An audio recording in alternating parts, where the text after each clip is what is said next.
This 1906 portrait of a music student looks elegant until you notice the instrument tag. It seemed like a simple image of progress. A young black woman in a high-collared white blouse, seated with perfect posture, a violin resting against her shoulder. The kind of photo meant to inspire. Until one small detail refused to make sense. Elena Marsh had been cataloging photographs for the Piedmont Historical Society in North Carolina for 11 years. She had processed thousands of images from estate donations, church closures, and family attics. Most told predictable stories: wealthy families posed in their parlors, workers lined up outside factories, children in their Sunday best. But this photograph, pulled from a cardboard box marked assorted circa 1900, stopped her cold. The young woman in the image was perhaps 18 or 19. Her expression was serene, almost regal. She wore a white blouse with delicate pintucks down the front, a dark skirt that pooled around her ankles, and her hair was styled in a careful updo that must have taken an hour to arrange. Behind her, a painted backdrop depicted an idealized garden with climbing roses and a stone balustrade. The lighting was soft, professional. Everything about the composition said refinement, accomplishment, aspiration. But Elena's eye kept drifting to the violin.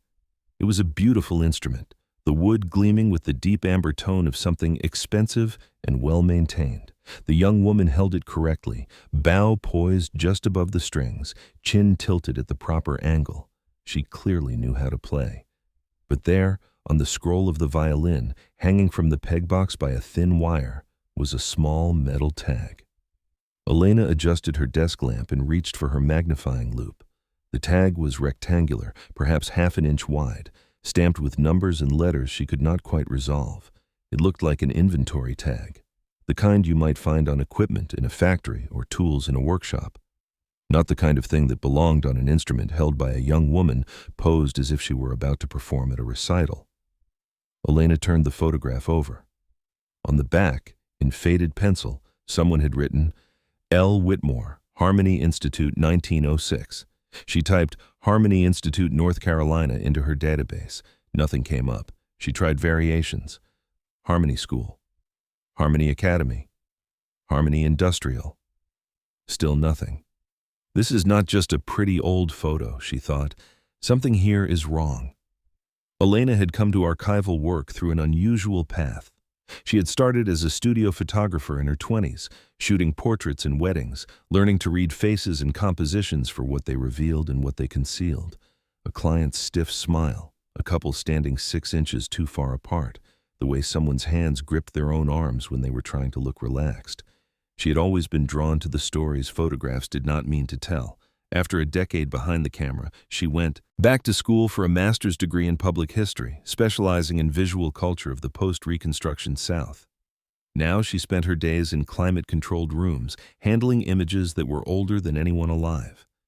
She had learned to see past the careful staging of Victorian and Edwardian portraits to the anxieties and ambitions underneath. But in all her years, she had never seen an instrument with an inventory tag in a formal portrait. The protocol was simple. When something unusual turned up in a donation, she was supposed to log it, note any visible inscriptions, and move on to the next box. The society processed hundreds of items per month. There was no time to chase every mystery. But Elena could not shake the feeling that this photograph was asking her a question she was obligated to answer. She removed the print from its protective sleeve and examined the edges under better light. The photograph was mounted on thick cardboard with a decorative border, the kind used by professional studios. At the bottom, embossed in gold script that had faded to a whisper, she could just make out the words, Jessup & Sons, Photographic Artists, Raleigh. She wrote down the name. Then she turned back to the young woman's face. L. Whitmore. Who were you? And why does your violin have a number? The next morning, Elena drove 40 minutes to the North Carolina State Archives in Raleigh. The reading room was quiet, populated by a few genealogists hunched over microfilm readers and a graduate student surrounded by boxes of legislative records. Elena filled out a request slip for any materials related to Harmony Institute and sat down to wait. While the archivist searched, Elena pulled up what she could find on Jessup & Sons. The studio had operated in Raleigh from 1889 to 1923, she learned. primarily serving white clients but occasionally photographing black subjects for institutional clients.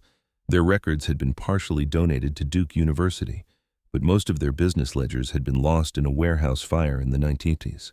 The archivist returned with a thin folder. "Not much," she said, "but I found a few references." Inside were 3 documents. The first was a newspaper clipping from the Raleigh News and Observer, dated March 1904. The headline read, "Harmony Institute opens doors to colored youth." The article described a new industrial school for young black men and women, funded by Northern philanthropists and local white business leaders, offering training in practical trades and the domestic arts. There was no photograph, but the address was listed, 14 miles outside the city, on land donated by a family named Prescott. The second document was a brief mention in a 1907 report from the North Carolina Board of Charities and Public Welfare. The Harmony Institute was listed among colored reformatories and industrial schools inspected that year. The entry noted that the facility housed 127 students, ages 12 to 22, and offered instruction in carpentry, laundry work, shoe repair, and music. Music. The third document made Elena's stomach tighten. It was a letter, dated 1911, from a lawyer in Durham to the state attorney general. The subject line read, "Complaint against Harmony Institute." The letter referenced allegations of improper labor conditions and irregular contracting practices at the school. It mentioned that several former students had come forward claiming they had been bound to service at the institute without proper consent, and that their earnings from outside performances had been withheld. The letter ended with a single sentence. The matter was referred to local authorities and no further action was taken. Elena photographed all 3 documents with her phone. Then she sat for a long moment, staring at the clipping about the school's cheerful opening. Practical trades, the domestic arts, music. She thought about the young woman in the photograph, the elegant pose, the professional lighting, the inventory tag on the violin. What were you performing, she wondered, and for whom? A week later, Elena met Dr. Vanessa Cole at a coffee shop near the Duke University campus. Dr. Cole was a historian specializing in post-Reconstruction labor systems, particularly the shadowy arrangements that trapped black Southerners in cycles of debt and coerced work long after emancipation. Elena had emailed her the photograph and the archival documents. "You've stumbled onto something," Dr. Cole said, sliding into the booth with a laptop bag over her shoulder.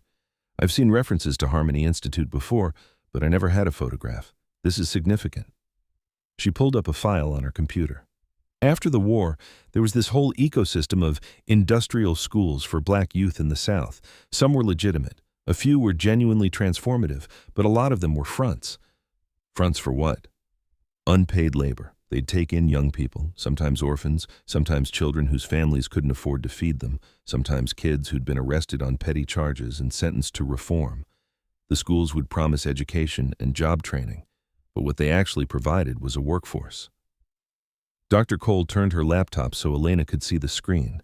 It showed a scanned page from an 1899 contract. The language was dense and formal, but certain phrases jumped out. Bound to service for a term of 5 years. Wages to be held in trust. Student shall perform such labor as the Institute directs. These contracts were technically legal, Dr. Cole said. Parents or guardians signed them, sometimes under pressure, sometimes because they genuinely believed the school would help their children. But the effect was that the kids belonged to the institution. They couldn't leave. They couldn't keep their wages.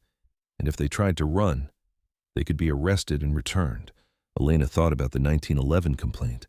And the music program? Dr. Cole nodded. That's where it gets interesting. A lot of these schools discovered that musical performances were profitable. They'd train students to sing spirituals or play classical instruments, then send them on tour. Northern audiences loved it. They'd pay to see evidence of Negro progress.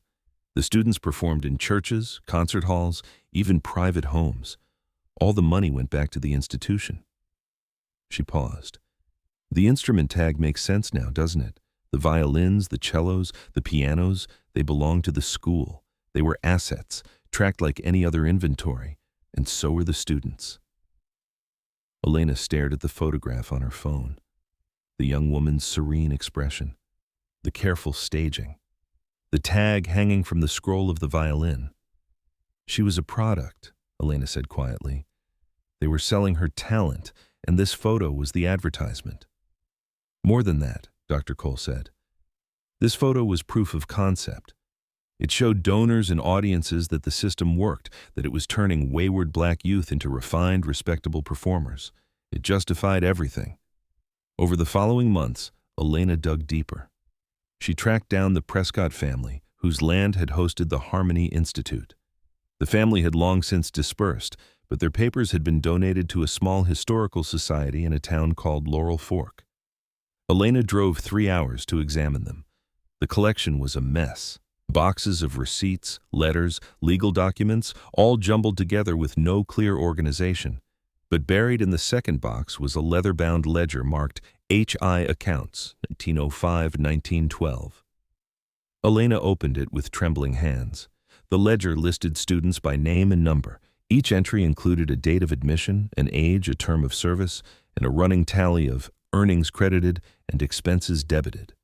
The earnings came from performances, laundry contracts, and what the ledger called domestic placement. The expenses included room, board, clothing, instrument maintenance, and something listed only as discipline fees.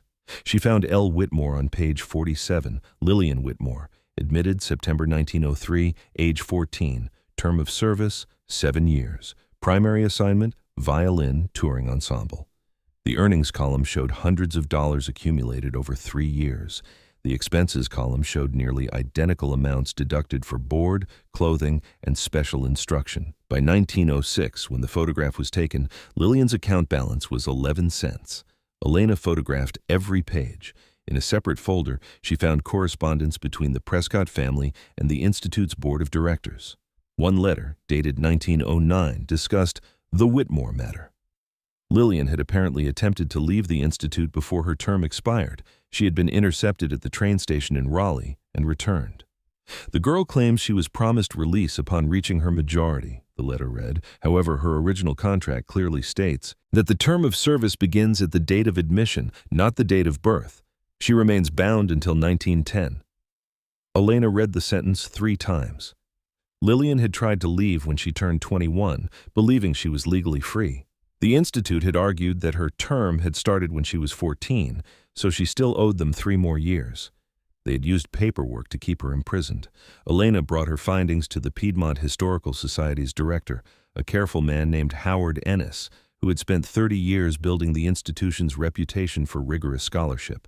She laid out the photograph, the ledger pages, the correspondence, the newspaper clippings. "This is extraordinary," he said, adjusting his glasses to peer at the image of Lillian Whitmore. "But it's also complicated." "Complicated how?" He leaned back in his chair. "The Prescott family are major donors. Their descendants funded our new storage facility. If we publicly connect their ancestors to a labor exploitation scheme, it's not a scheme. It's documented. The ledger shows exactly how it worked. I'm not disputing the evidence. I'm saying we need to think about how we present it. Context matters. Framing matters." Elena felt heat rising in her chest. The context is that a 14-year-old girl was taken from her family, forced to perform for paying audiences, and had every cent she earned stolen from her. The framing is that someone posed her for a photograph that made the whole thing look like charity. Ennis was quiet for a moment. "I'll take it to the board, but I'm warning you, this is going to be a process." The board meeting, 3 weeks later, was tense. Elena presented her research to a room of 12 trustees, most of them older, most of them white, several of them connected to families whose names appeared in the Harmony Institute's records. A woman named Patricia Gaines spoke first.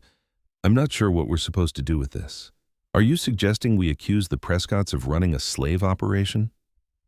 "I'm suggesting we tell the truth about what this photograph shows," Elena said, "and about the system it was part of." "But it's one photograph, one institution. You're extrapolating a vast conspiracy from a few dusty papers." Dr. Cole, whom Elena had invited as an expert witness, raised her hand. "Actually, Harmony Institute wasn't unusual. There were dozens of similar schools across the South. We have documentation of the same practices in Virginia, Georgia, Alabama, Mississippi. The photograph Lillian Whitmore sat for was part of a standard publicity strategy. These images circulated to raise money and justify continued funding. So it's bigger than one family, another trustee said. Much bigger. The debate went on for 2 hours. Elena listened as trustees worried about donor relations, public perception, and whether the society was equipped to handle controversial material. One man suggested they simply return the photograph to the estate that had donated it. Finally, a trustee named Jerome Washington, who had been silent throughout the meeting, spoke up. He was the only black member of the board. "I've been sitting here listening to everyone talk about what this might cost us," he said. "But nobody's talked about what it cost Lillian Whitmore. She was 14. She played the violin beautifully, and for 7 years, she didn't own her own labor. The photograph is evidence. If we hide it, we're complicit in the same erasure the photograph was designed to create." The room went quiet. "I move that we authorize an exhibition around this material," Washington continued, "something that tells the full story, not just Lillian's story, but the system she was caught in." The vote was 8-4 in favor. The exhibition opened 14 months later. Elena had spent the intervening time tracking down everything she could about Lillian Whitmore and the Harmony Institute. She found Lillian's death certificate in a county archive outside Charlotte. Lillian had died in 1952 at age 63. Her occupation was listed as music teacher. Her survivors included 2 daughters and 5 grandchildren. Elena wrote to the descendants. At first there was no response. Then, 6 weeks later, a letter arrived from a woman named Doris Whitmore Banks, Lillian's youngest granddaughter.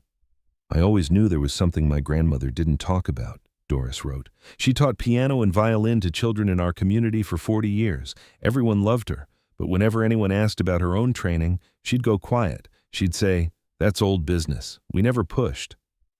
Doris agreed to be interviewed for the exhibition. She traveled to Raleigh and stood in front of her grandmother's photograph, now displayed in a custom case with explanatory text describing the Harmony Institute and its practices. "She looks so young," Doris said, "and so serious. She must have been terrified." Elena stood beside her. She was also strong. The records show she tried to leave. She fought for herself. Doris nodded. "She fought for all of us. Every child she taught for free, every recital she organized in church basements, that was her taking back what they stole from her." The exhibition included the photograph, the ledger pages, the correspondence, and a section on the broader system of industrial schools. A timeline showed how thousands of young black Southerners had been funneled into these institutions between 1870 and 1930, their labor extracted under the guise of education and reform. A map plotted the known locations of similar schools across 11 states. Visitors lingered longest at a display case containing a small metal tag. It was not the original from Lillian's violin, which had been lost, but an identical one from another instrument in the Prescott family collection. The label beside it read, "Inventory tags were used to track school property, including instruments, furniture, and livestock. Student labor was managed with similar accounting methods." The word livestock hung in the air. After the exhibition closed, the Piedmont Historical Society received dozens of inquiries from other institutions. Museums in Virginia, Tennessee, and Alabama reported finding similar photographs in their own collections. Images of young black musicians and domestic workers posed in elegant settings, their instruments and tools marked with inventory numbers. A professor at Howard University began compiling a database of industrial school photographs from across the South. Within 2 years, she had cataloged over 400 images, each one a potential window into the same system Elena had uncovered. The Prescott family issued a statement expressing deep regret for their ancestors' involvement in the Harmony Institute. They established a scholarship fund for descendants of the school's students. Elena helped them identify 12 families who qualified. But the work that stayed with Elena was smaller, quieter. She kept a copy of Lillian's photograph on her desk. Every morning, she looked at it before beginning her cataloging work. The young woman's expression no longer seemed serene to her. It seemed guarded. The careful posture, the precise angle of the bow, the regal tilt of the chin, all of it looked like armor now. A performance not of refinement, but of survival. Lillian had known exactly what she was doing in that photograph. She had given them the image they wanted because it was the only power she had. And decades later, her granddaughter had stood in front of that same image and reclaimed the story it had been designed to hide. Elena thought about all the photographs she had processed over the years, the family portraits, the graduation photos, the posed workers, the children in their Sunday best. How many of them contained details she had missed? How many inventory tags? How many shadowed faces? How many hands gripping arms a little too tightly? The camera, she understood now, was never neutral. It recorded what the photographer chose to show, but it also captured, in the margins and the backgrounds and the small details that no one thought to hide, the evidence of everything the image was meant to conceal. Every old photograph was a crime scene and a testimony. The question was whether anyone would look closely enough to read it. There is a version of history that lives in textbooks and museum walls. It is clean and progressive. It shows the arc of improvement, the march toward justice. In this version, slavery ended and freedom began. The transition was difficult but inevitable. The suffering was real but temporary. And then there are the photographs. They hang in archives and attics, in estate sale boxes and church basements. They show elegant young women with violins, smiling children in crisp uniforms, proud workers outside factories. At first glance, they seem to confirm the official story: progress, uplift, opportunity. But look closer. Look at the hands, the feet, the background objects. Look at the tags and the chains and the expressions that do not match the pose. Look at what the camera was not supposed to capture. In every photograph, there is a hidden story, a violence that was meant to be invisible, a resistance that was meant to be erased. Lillian Whitmore spent 7 years of her life being photographed as proof that a brutal system was actually benevolent. She had no choice in how her image was used, but her granddaughter did, and so do we. When we look at these photographs with honest eyes, we do not just recover lost history, we give back something that was stolen, the right to be seen for who you truly were. Lillian Whitmore was not a symbol of progress. She was a prisoner. She was also a fighter, and for 40 years after her release, she taught music to children in her community, making sure that the next generation would own what they played. The tag on her violin said she was property. Her life said otherwise.